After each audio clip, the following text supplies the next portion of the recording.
Sve ste čuli radio Tvornica, čuli ste i Passengera, slušali smo single Let Her Go kao savršeno zagrijavanje za naš današnji razgovor uživo uz gospodina koji nosi ime Michael David Rosenberg, a poznati je svima kao Passengera. Sad ćemo se prebaciti malo na engleski jezik uz moje vodstvo. Hello, Michael, can you hear me well? I can, man. How are you? Perfect. I'm doing well. We were listening to your single song, then another one came out because it kind of jumped in, and then I called you, and now we are here, and we can talk about your music a bit and football, of course, since I saw that you like it. Anyways, you have a really interesting life story. You started as a busker, then your life kind of changed for 180 degrees when you placed that single Let Her Go, which turned out to be a sleeper hit.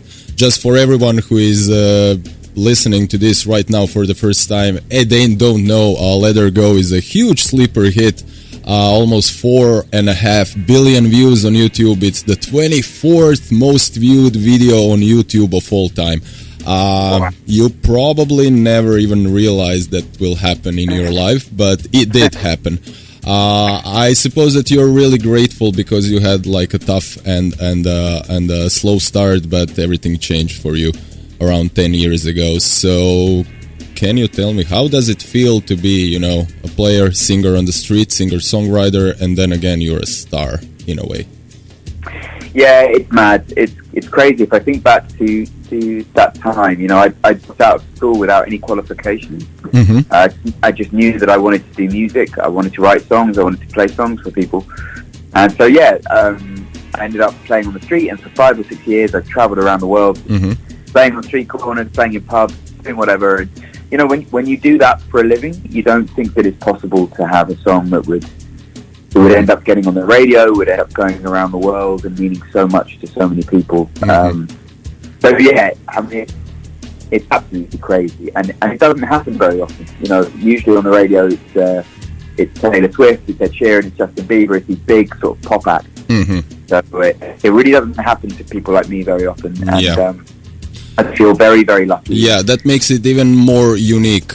Just give me a second, I'll try to translate for our Croatian listeners your answer for a second. So, prebacujemo se na hrvatski. Naš današnji gost Michael David Rosenberg, poznati kao Passenger, na naše pitanje kako je biti ulični svirač, a onda u jednom trenutku stvoriti single koji je na 24. mjestu najgledanijih YouTube videa svih vremena, preko 3,3 milijarde pregleda do ovog trena. Možda nije Despacito, ali nije ni daleko. Sad se vraćamo našem gostu, and we can switch back to English. Anyways, I was reading about your career a lot, and there is a lot to talk about since you have 12 studio albums, which is pretty mad. But Let Her Go even appeared on Super Bowl in 2014. So I was reading about Super Bowl. I love Super Bowl, and it's a huge capitalistic machine. Probably one of the biggest sports events of the year every year. Did your life change after that commercial that you did? Is it really like that if you go to that spot, you're done, you're there, and you're not going anywhere? Or is it like it happened, but then again you woke up the next day and your single Let Her Go was still the same single? Yeah, it was a really amazing moment, because I think in the States, everywhere else, the Let Her Go had done really well, but in America, it's always difficult to do well in the States. It's the biggest market in the world. Yeah, and it was doing okay. It was kind of in the top 20 or something like that. And then when it got on the Super Bowl commercial, everything changed. And I think it went up to like number 3 or 2 in the Billboard chart, which is just crazy. Yeah. And it really gave me a career in the States, which again, was just mad, really. Yeah. Since that happened, you had like 7 or 8, I believe, world tours. So I always find it when you start as a street singer, songwriter, or a busker, you probably respect your surroundings a lot. Now you probably, I don't know how many, but you probably saw over 60 or 70 countries of this world, and you probably travel every day, and you probably don't know where you're going to end up tomorrow or next week when your tour starts. But how do you, it's different to connect with your audience because people come there and they come there for you. But in a way, does it take away the magic, the fact that you can be in another state or a country every 24 hours? It's a wonderful thing, man. I've always loved it. Especially in Europe, because you tour in the States or whatever, and it's so big. Like you wake up in a new city, but it's still America. It's still the same kind of thing. Starbucks and whatever. But I think in Europe it's incredible because you wake up and you're in a different country with a different language, different culture, different food. It's wonderful. It's a wonderful way to live. And this is my second time to Croatia. The first time that I will have played a concert, but the first time I came to Croatia was maybe 20 years ago. I went to Dubrovnik I wanted to ask you that. My next question was, okay, it's your first time playing here, but probably not your first time coming here. So you saw Dubrovnik, you say? Oh, man, so beautiful. And we were in Dubrovnik, and then we went to an island called Miličević. Of course. Oh, my God. So we had the best time. Yeah. People were so nice to us, so friendly. The seafood was incredible. Yeah, we just had the best vacation. So I'm really looking forward to coming back to Croatia, man. I loved it when I was there before.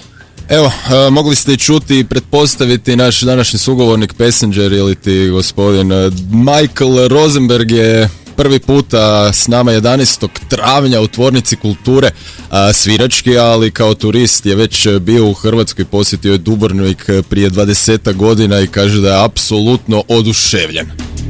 A kako i ne bi bio poznavajući ljepotu Dubrovnika i Mljeta koji je također spomenuo. Anyways, Michael, we don't have a lot of time, but since I like to read about people that I talk to, I've seen that you're a huge Arsenal supporter and this season seems to be the season. Do you believe that you will be the champions of Premier League this year? Man, it's so tough. Manchester City is so good. Haaland is so good. And they've done it so many times before, that they're used to winning. They're used to coming from 7-8 points behind. It's no problem for them. So I really hope so. I think it's been a magical season to watch our team come together, the way that we keep on winning in difficult situations. Yeah. It's an amazing job that Mikel Arteta has done. I think 3 years ago we were in disarray. We looked disorganized, no ideas, old players that didn't really want to play for Arsenal. Now we have this wonderful team full of kids who are hungry for success. I really hope so, man. I really, really hope so. Yeah. But, we'll see. You have 2 months, 2.5 months. Naravno, Michael prati nogomet pošto dolazi iz Engleske, ali nije iz Londona, već iz Brightona, ali o tome ćemo porazgovarati na samom kraju. Upitali smo ga, navijali za Arsenal, to smo i znali prije, on je to naravno potvrdio i nada se da će ove godine Mikel Arteta i društvo uzeti taj trofej koji čekaju dulje nego što Hajduk čeka naslov u Hrvatskoj, barem ako se ne varam. Anyways, I saved the last for your hometown. You come from Brighton. I suppose that you reside in Brighton right now? Yeah, I still live here. It's a good town. Yeah. So anyways, when does your tour start in a way? Well, it's a bit of a strange tour. We're kind of going all over the place. But I think, the first show is in Istanbul on the 7th. Okay. And then we go to Bucharest on the 9th, and then fantastic Croatia on the 11th. So, I see the tour list right now. So you start in Istanbul. You'll do a little bit of Leeds, London, Istanbul, Bucharest, Zagreb, Zermatt, Switzerland, and then Athens, Greece. Yeah, it's a nice one. Anyways, man, 11th of April is the date that we will see you in Tvornica, Kulture, or the Culture Factory, which is eagerly waiting for your show. People can still buy their tickets, and I surely hope that we will see you in front of a huge audience. I believe it will happen because you have the material.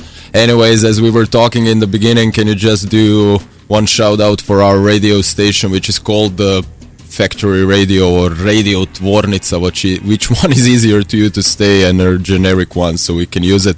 And then we'll leave you alone so you can prepare for your tour, and then see you in Zagreb in like 2 weeks.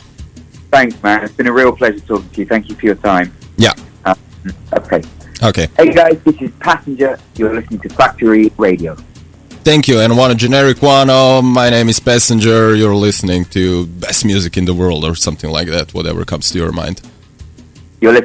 Sorry, say that again? Yeah, you can do one a generic one, like my name is Michael from Passenger. You're listening to the best music in the world, or anything like that. Okay, cool. Hey guys, this is Passenger, and you are listening to the best music in the world on Factory Radio. Perfect, man. Thank you for having us here online for 10 minutes. We used and abused you for our jingles and our questions, so I believe it's a win-win situation. Anyways, safe travels next week. Have fun. See you in Zagreb, and good luck to Arsenal, maybe this year. Thank you, brother. I appreciate it. Okay. That would be it. Vama slušateljima još jedan put poziv, 11.4. je datum, slušat ćemo Passengera u Tvornici kulture. Ulaznice po cijeni od 24 eura možete nabaviti u sustavu Eventim. A sad ćemo se malo još odmoriti uz glazbeni broj, a taj glazbeni broj naravno potpisuje Michael Rosenberg, a pjesma koja slušamo je 27. Baš je dobar ovaj momak, zaslužio je i da Arsenal uzme naslov, i da vi napunite Tvornicu, i da slušamo njegove hitove.